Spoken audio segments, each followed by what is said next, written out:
사람은 모두 행복한 삶을 꿈을 꿉니다. 이를 위해서 우리는 직장을 갖기도 하고요. 또 결혼을 하고 집을 넓히면서 이러면 내가 행복할 것이다 라고 생각하면서 그 일을 또 도전해보고 진행해보는 것입니다. 우리는 지금 어느 시대보다도 더 풍족한 시대를 살고 있는 것이죠. 아마도 조선시대의 어떠한 왕들보다도 더 다양한 음식과 또 더 편안한 잠자리 뿐만 아니라 더 즐겁게 마음을 빼앗길 만한 유희도 또 쾌락도 선택할 수 있는 것이죠. 그런데 문제는 그럼에도 불구하고 우리에게 많은 것들을 더 만족한 가운데 가질 수 있음에도 불구하고 우리의 만족감은 이전 사람들보다도 덜하다라는 것입니다. 또 우리의 마음 가운데 불안과 염려는 이전의 어떠한 질병보다도 오히려 더 과연 심각할 것인가 라고 생각할 수 있는 요즘 우리에게 주어진 이 질병이 그 무엇보다도 더 공포스럽게 느껴지고 이것으로 인해서 모든 것들이 다 망치게 되지 않을까라는 생각까지도 우리 속에서 갖게 되는 것입니다. 우리가 행복을 꿈꾸고 더 열심히 노력하는데 우리 안에 왜 행복이 없을까요? 행복에 이르기가 이 어려운 이 상황 속에서 어쩌면 우리 자신을 돌아볼 때에 우리가 엉뚱한 곳에 시선을 두고 엉뚱한 곳에 길을 가고 있지 않나 생각해 보게 되는 것입니다. 가난하니 부자 되면 되겠지. 집이 작으니 큰 집을 사면 되겠지. 내가 공부가 부족하니 더 좋은 것들을 공부하면 되겠지. 건강이 조금 약하니 더 좋은 병원과 또 좋은 치료약을 사용하면 되겠지라고 이 모든 것들이 회복되어지면은 내 삶에 변화가 생기면은 내가 행복하게 될 것이다 라고 하는 그러한 착각 속에서 이 모든 것들을 선택하게 되는 것이죠. 하지만 우리의 행복을 막는 걸림돌 무엇인가?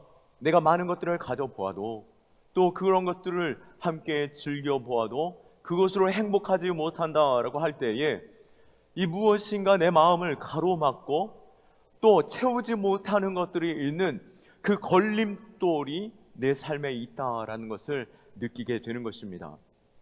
여러분 안에 가로막고 있는 걸림돌은 무엇입니까?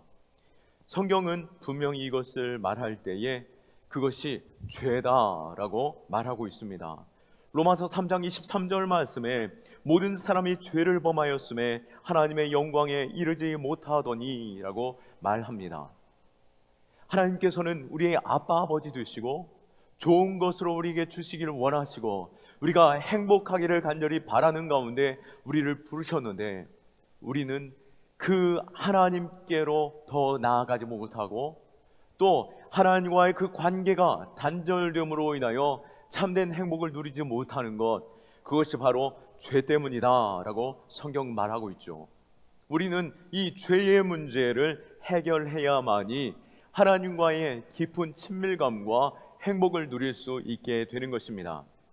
오래전 영국의 한 청년이 유명 인사들에게 간단한 짧은 내용의 전보를 보냈는데요, 어처구니없는 장난이었습니다. 그런데 그 파장은 어마어마했습니다. 어떠한 짧은 내용의 전보였습니까? 모든 것이 들통났다. 어서 도망쳐라. 분명 유명 인사들이었고 많은 사람들에게 존경받고 또 본받고자 하는 그러한 어른들도 있었음에도 불구하고 그 사람들이 그 전보를 받고 부랴부랴 다음날 외국으로 여행 간다는 이유로 사라져 버렸다는 것입니다. 알고 보니 그 안에 자신들만의 숨겨왔던 범죄가 있었고 말하기 부끄러운 그러한 죄로 인하여서 사람들 앞에서 그것이 드러날까봐 자신이 지금까지 쌓아온 모든 것들, 명예와 그 아름다운 것들이 일순간에 무너질까봐 도망하였다라고 하는 것이죠. 어쩌면 우리는 어떻습니까? 내 안에 있는 그 어두움과 또 답답함, 또 내 모르게 사람들을 모르는 내 안에 웃음 뒤에 감춰져 있는 그 어두움, 그 모든 것들이 혹시라도 드러나 보일까 우리는 두려워 전전긍긍하며 또 온전히 사람과의 관계 속에서도 친밀함으로 나아가지 못했습니까? 하물며 하나님과의 관계에서 어찌 우리가 더 깊은 관계로서 하나님께서 주시는 그 풍성함을 누릴 수 있겠습니까? 하나님 앞에 설 때는 어떤 철학이나 종교나 돈, 그리고 우리 주변의 배경, 그러한 사람들로 인해 우리가 하나님께로 나아갈 수 있는 것이 아닙니다. 우리 안에 이 죄를 해결해야만 하나님께로 나아갈 수 있는 것이죠. 바로 근본적인 이 죄의 문제가 해결되어야만이 우리는 하나님의 주시는 그 축복을 누릴 수 있는 자인 것입니다. 어린아이가 아빠의 지갑에서 돈을 훔쳤습니다. 그래서 한 번, 두 번 그냥 넘어가주고 또 너 훔쳐가면 안 된다 라고만 넘어가면서 꾸중하였습니다. 그런데 또 돈이 사라지면서 안 되겠다, 따끔하게 혼을 내야겠다 라고 하면서 회초를 들기도 하는 것이죠. 자녀를 키워보신 분이라면 언제쯤 한 번은 이런 생각을, 이런 결과들을 보게 됐을 거라 생각합니다. 이 따끔하게 회초리를 가하고 또 벌을 주었을 때 과연 이 아이의 죄가 사라졌습니까? 그 혼내고 벌 받음으로 인해서 모든 죄가 깨끗이 사라졌을까요? 이 아이 안에 담겨져 있는 그 죄성마저도 사라졌을까요? 그렇지 않죠. 하물며 우리는 어떻겠습니까? 우리가 무엇인가 열심히 봉사도 해보고 또 사람들에게 자비도 베풀고 또 많은 것들로 기부해 보면서 내가 내 지금까지의 삶에서 조금 더 나은 삶으로 갈 수 있을까? 또 남들에게 존경받고 내가 인정받을 수 있는 삶으로 갈 수 있을까라고 생각하면서 그 일들을 해보지만 그것으로 우리는 결코 자유함과 죄에 대한 깨끗함으로 주님 앞에 나아갈 수 있는 자 되지 못하는 것입니다. 부자가 되려면 건강해지려면 출세하려면 적어도 이 정도는 해야지 뭐라고 생각할 수 있는 그것을 가져보아도 우리는 그것으로 결코 행복할 수 없습니다. 또 교회를 다니는 것 역시도 마찬가지입니다. 교회를 다니게 되면은 부자가 된다던데, 교회를 다니면 예수 믿으면은 내가 나음을 받는다고 하던데, 또 출세할 수도 있다라고 하던데 라고 하면서 교회를 오신 분이라면은 아마도 번지수를 잘못 찾았지 않았나 생각해 보는 것이죠. 요즘 들어서는 더욱이 기독교로 출세하기는 더 어려운 시대가 되지 않을까 생각해 보게 됩니다. 인간 행복에 있어서 가장 걸림돌이 되는 문제, 앞서도 말씀드렸지만 이 죄의 문제를 우리는 해결해야만이 우리는 참된 행복으로 나아갈 수 있는 것입니다.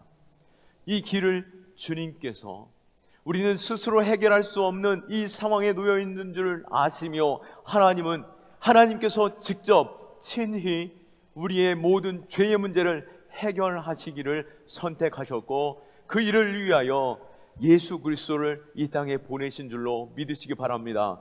앞서 읽었지만 요한복음 3장 16절 말씀에 하나님이 세상을 이처럼 사랑하사 독생자를 주셨으니 이는 그를 믿는 자마다 멸망치 않고 영생을 얻게 하려 하심이라. 아멘.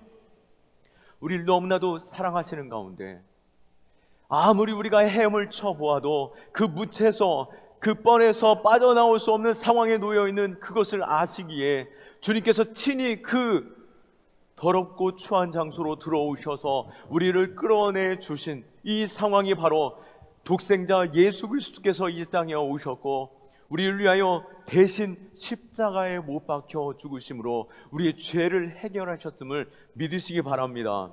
우리가 예수 그리스도를 믿기만 하면 우리 스스로 해결할 수 없는 그 죄의 문제를 예수님께서 죄 없으신 하나님의 아들 되신 또한 완전한 사람으로서 오셔서 우리의 사람의 죄를 해결하신 그 주님을 믿기만 하면 우리는 구원함을 얻는다라고 하시는 하나님의 약속 가운데 우리가 있는 줄로 믿으시기 바랍니다.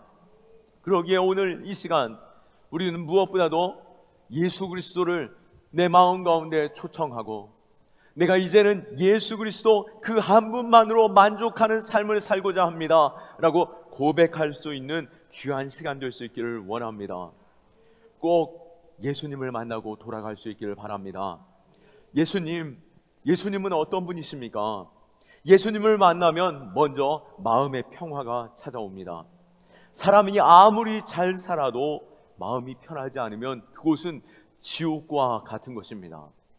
내가 아무리 부자로 살아가고, 내가 아무리 좋은 집으로 살아가고, 또 내가 아무리 통장에 잔고가 가득하여 있다 할지라도 내 삶에 평안이 없으면 그곳이 행복일 수 없고 그곳이 만족함과 평화를 얻을 수 없는 것이죠. 우리의 마음에 평화가 있어야만이 우리는 참된 행복으로 나아갈 수 있는 것입니다. 마음에 불안함이 있는데 어찌 베개를 베고 편안하게 잠을 잘 수 있겠습니까? 가끔 이런 분들이 있죠. 불안한 마음에 어디 용하다는 분을 찾아가서 그분에게 부적을 써서 그것을 가지고 지갑에 넣기도 하고 문설주에 붙이기도 하고 베개 밑에 넣기도 하고, 그러면은 우리의 모든 근심과 걱정이 사라질 것이라고, 삶의 문제들이 해결될 것이라고 착각하는 분들이 있지만 결코 그것으로 해결되는지 않는 줄로 믿으시기 바랍니다. 이 안타까운 것은 그 부적을 써준 그 사람조차도 자신의 문제, 이 작은 귀신에게 사로잡힌 이 문제조차도 해결하지 못하는 그가 그 부적을 써준들, 그것이 우리를 자유케 할 수 있겠습니까? 오히려 더 얽매이는 삶이 될 수 있다라고 하는 것입니다. 4세기경 어거스틴이라는 청년이 있었습니다. 그는 인생의 목적이 무엇인지 그것을 깨닫기 위해서 많은 방황을 하게 되었습니다. 더 많은 공부를 하기 위해서 청년의 때에 카르타고에 들어가 그곳에서 공부를 해보았습니다. 또 세계적인 철학자, 로마의 철학자인 키에르케고르를 통하여서 신플라톤에 몰입해보기도 했습니다. 또 친구의 권유로 마니교라는 새로운 종교, 그 이단에 심취되어지고 빠져보기도 했습니다.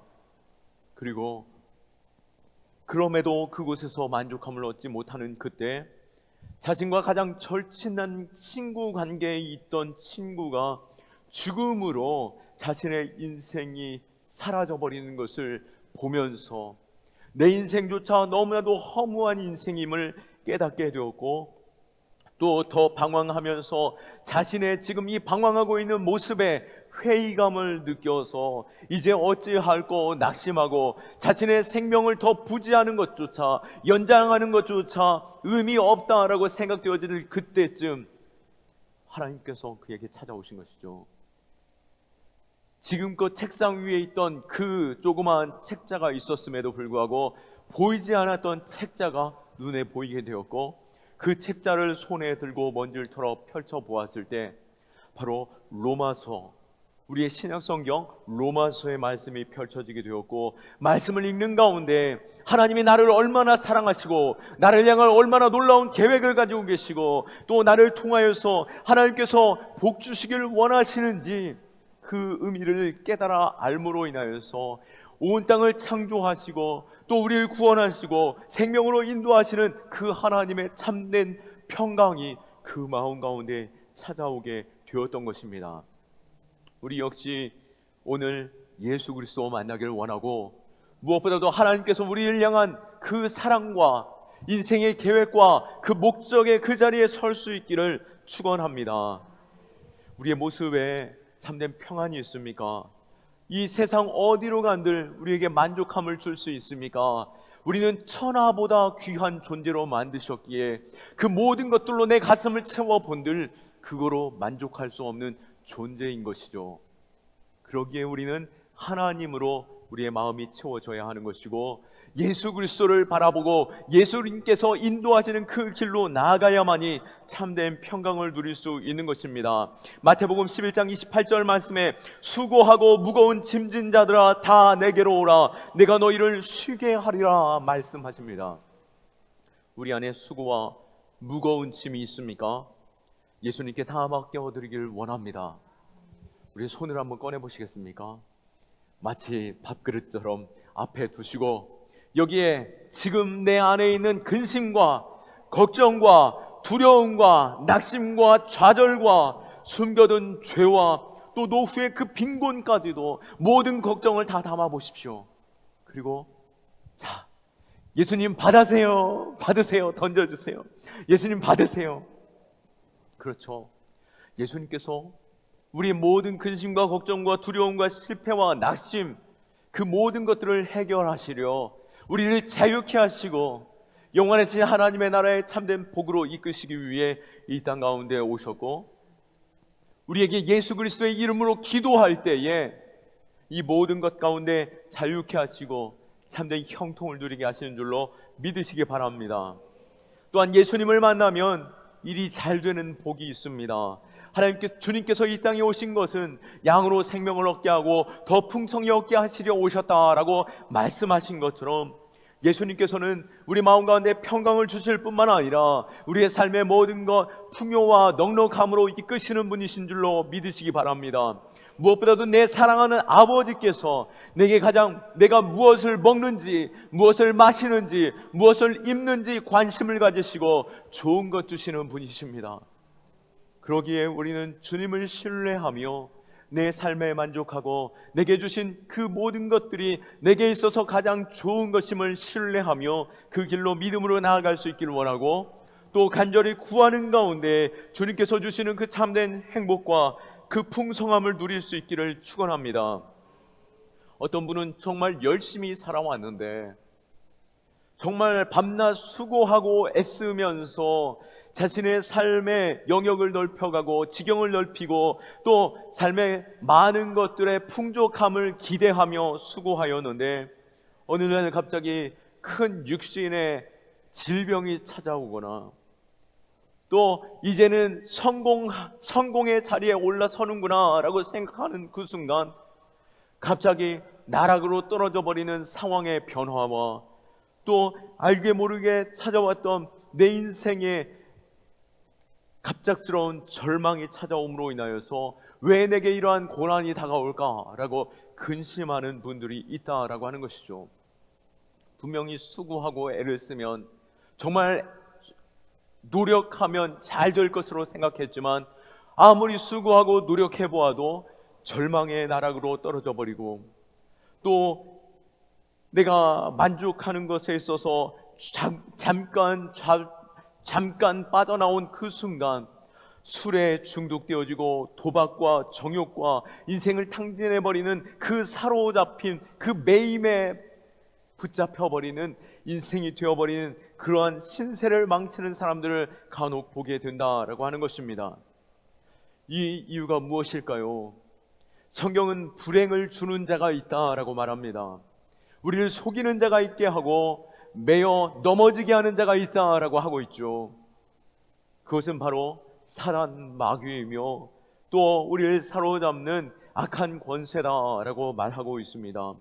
무슨 요즘 시대의 귀신이고 악한 영을 이야기하느냐라고 말하고 있지만 성경에서는 분명 우리가 우상 숭배하는 것, 또 조상신을 섬기는 것, 또 우리가 엎드려 절하는 것, 고린도전서 10장 20절에 보면은 이 제사를 하는 것이 귀신을 숭배하는 것이며 또 예수를 믿으면 모든 사로잡힌 가운데 매임이 끊어지지만 사단 마귀의 사로잡힘으로 멸망의 길을 갈 수 있노라 라고 요한일서 3장 8절 말씀에 예수님께서 오신 이유에 대해서 말씀하실 때에 하나님의 아들이 나타나신 것은 마귀의 일을 멸하려 하심이니라 라고 말씀하시며 그 사단 마귀의 매임을 주님께서 끊어버리시려고 이 자리에 오셨고 우리의 주인으로 임하셨음을 믿으시기 바랍니다. 우리는 영적인 신분의 변화를 통해 참된 자유자가 되는 것이죠.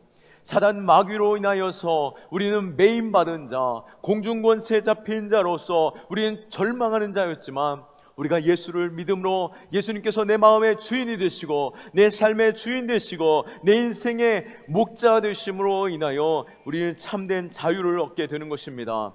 그런 면에서 우리는 자유로운 사람이 되기 위해 신앙생활하는 것이고 예수 그리스도를 믿음으로 인하여 참된 자유를 얻었습니다 라고 고백할 수 있는 것입니다. 어쩌면 우리는 예수는 자유를 허락하시는 분이십니다 라고 고백하는 것, 그것이 우리의 신앙에 있어서 예수님을 믿는 것에 있어서 기독교 신앙에 있어서 가장 전곡을 찌르는 정답일 것입니다. 우리는 모든 면에서 자유케 됨을 얻고자 이 자리에 왔고, 예수를 믿을 때 참된 자유를 얻게 되는 것이죠. 죄로부터 자유, 사망으로부터 자유, 인생의 매임으로부터의 자유인 것입니다. 오늘 우리가 예수 그리스도를 나의 주인으로 고백하며 참된 자유인의 자리에 나아갈 수 있기를 축원합니다. 또한 예수를 믿으면 우리는 죽음의 문제조차도 해결함을 받는 줄로 믿으시기 바랍니다. 예수를 믿으면 죽음의 그 두려움조차, 우리의 인생에 있어서 어쩌면 가장 공포스럽고 가장 두려워하는 것 바로 죽음이지 않을까요?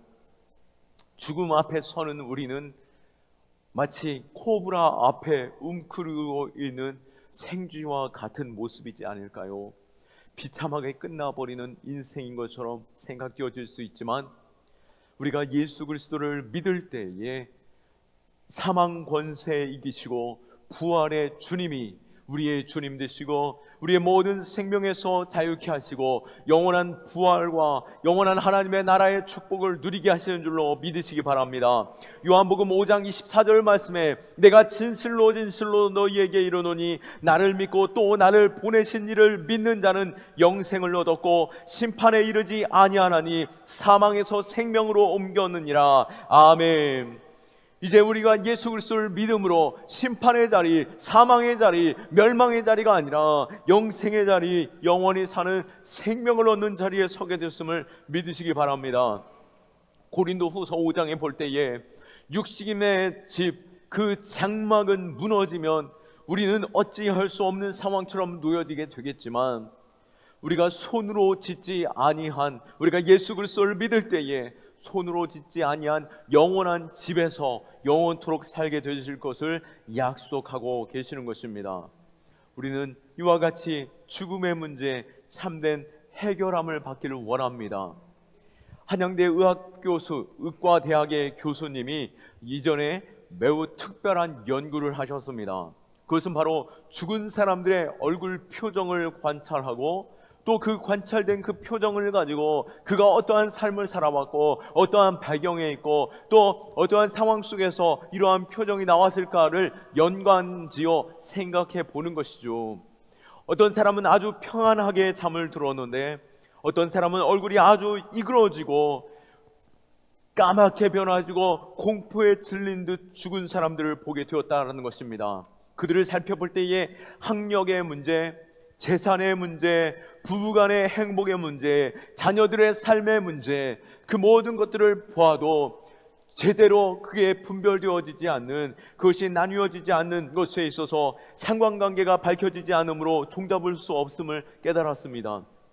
그러다가 그가 아직은 예수를 알지 못했는데요, 우연히 그들이 믿는 자, 또 그들이 이전에 젊었을 때 신앙생활을 했던 그 믿음이 있었던 사람들은 평안한 가운데 마지막 순간을 보내고 예수 그리스도를 한 번도 듣지 못하였고, 그 인생이 예수를 알지 못하는 가운데 생을 마친 그 사람들의 모습이 바로 어둠과 절망과 두려움과 낙심 속에서 인생을 마쳤다는 것을 깨닫게 되었고, 그때 그는 예수 그리스도를 주로 영접하게 되었다는 것을 보고에서 볼 수 있었습니다.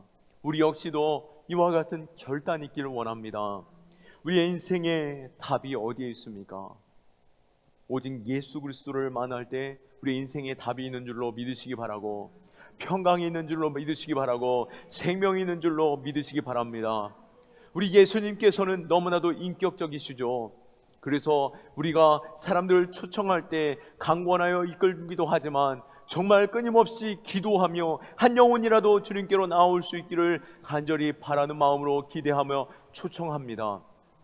예수님께서도 강제적으로 붙잡아 그로 하여금 하나님의 종, 예수 그리스도의 종 되는 자로 억지로 앉히는 자가 아니라 예수님께서는 문을 두드리는 가운데 우리의 마음의 문을 열기를 바라고, 그 마음의 문을 열 때에 함께 먹고 나눈 가운데 있게 되는 것이죠. 요한계시록 3장 20절에 볼지어다 내가 문 밖에 서서 두드리노니 누구든지 내 음성을 듣고 문을 열면 내가 그에게로 들어가 그로 더불어 먹고 그는 나와 더불어 먹으리라 라고 말씀합니다. 이 시간 우리가 위대한 결단을 하며 위대한 인생으로 나아갈 수 있기를 바라는데요. 그것은 무엇입니까? 내 마음 가운데 예수 그리스도를 초청하는 것입니다. 내 마음의 주인이 예수 그리스도 되시기를 간절히 구하는 것입니다. 이 시간 영상 하나를 보겠는데요, 한 여배우를 소개하고자 합니다. 최강희 배우인데요, 물론 수많은 연예인들이 이와 비슷한 상황 속에서 예수님을 만난 그러한 결과들을 많이 볼 수 있는데, 오늘 그 중에서 최강희 바로 배우를 통해서 고백되어지는 이야기를 잠시 보도록 하겠습니다.